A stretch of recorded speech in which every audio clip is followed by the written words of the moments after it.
Behold how good and pleasant it is for brethren to dwell together in unity. When I was growing up, they had a game they called Tug of War. And as kids, when we had no fancy, expensive toys, and we went out in the backyard or the front yard to play games, we were very creative. We played skipping with skipping ropes. We had a game we called Dandy Shandy, where you stuffed the juice box when you were finished with it, and we'd throw it at each other in a ring. And all those creative games that we played as children.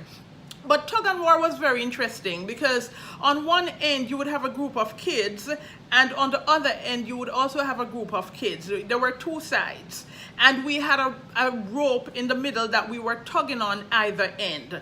And the thing about Tug and War is that when you go in that game, you had to prepare that maybe you would fall and hurt yourself. Maybe you could break a finger, break a leg, break something. You could fall and be bruised and battered or somehow got hurt in this game because you had people pulling you and you were pulling on either end. So there was great force and great opposition. And of course, nobody wants their team, their side to lose. And that is the game. But for some reason, I never stopped and wondered, what were we to learn from this game?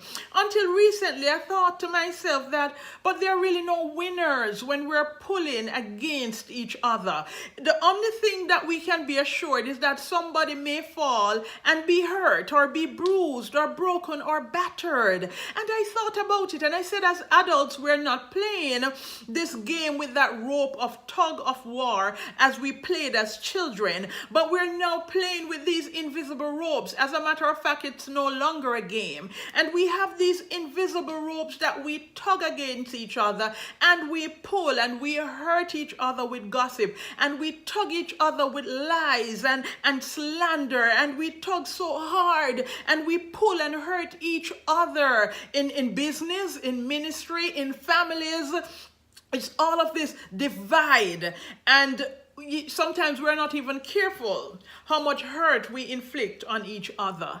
And I realized that's what the game Tug of War should have taught us, that for as long as we're not working together, coming together, pulling together, then we're not guaranteed that together we will reach our goal, that together we will accomplish what we've set out to do. I want to say to somebody today, the Word of God tells us that when we work together in unity, it's beautiful, it's pleasant, we accomplish so much more, we can go so much further, we can do so much more, not just for our families, but our ministries, our communities. I want to encourage the believers, let us be a conduit of peace in our homes first, let us be a conduit of peace, my God, in our communities, wherever you are, where God has strategically placed you.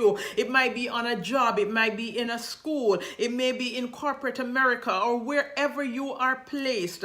I want to remind you that you are there so that you can be for God in the midst of his people, a conduit of peace. Today the world needs peace. Today the world needs hope. There's a lack of hope. There's a lack of peace. And no wonder so many people are suffering from depression and discouragement and anxiety. But if we are reminded of our purpose, why am I here? Am I here to tug and war with my brethren, with my friends, with my family? Or am I here to bring peace in my home? Am I here to bring peace among the people around me? Am I here to bring peace on my job? Let us put aside the invisible tug of war that we've been playing with each other, hurting each other, abandoning each other, criticizing each other, bringing each other discomfort and pain. But let us work together. Not just work, but let us dwell. We live in a state of peace and unity. Let that be our goal today. In your church, in my church, in your home, in my home, in your community, in my community. Give a helping hand to somebody today. It might be a senior carrying a bag that's heavy. Give a hand. You might be on the train. Somebody needs peace. Somebody needs love. Somebody needs a word of hope. Someone needs a word of encouragement. Behold, a word spoken in due season, how good it is. It's like health to the bones. Let your word bring healing. Let your word bring peace. Let your word bring comfort. Let your word bring cheer. Why are you here? God has you here for a purpose, and I just want to remind you of that. Bring a word of peace, of comfort, of cheer to a heart that's aching, to a heart that's hopeless, to a heart that's in despair, to a heart that's broken, to a heart that's bruised. Through you, God can mend a broken heart today. Through you, God can heal a broken heart. Through you, God can mend a broken family, a broken man, a broken woman, a broken child. Through you, God can do great things and bring peace to our land. We cry for revival, and I want a revival too.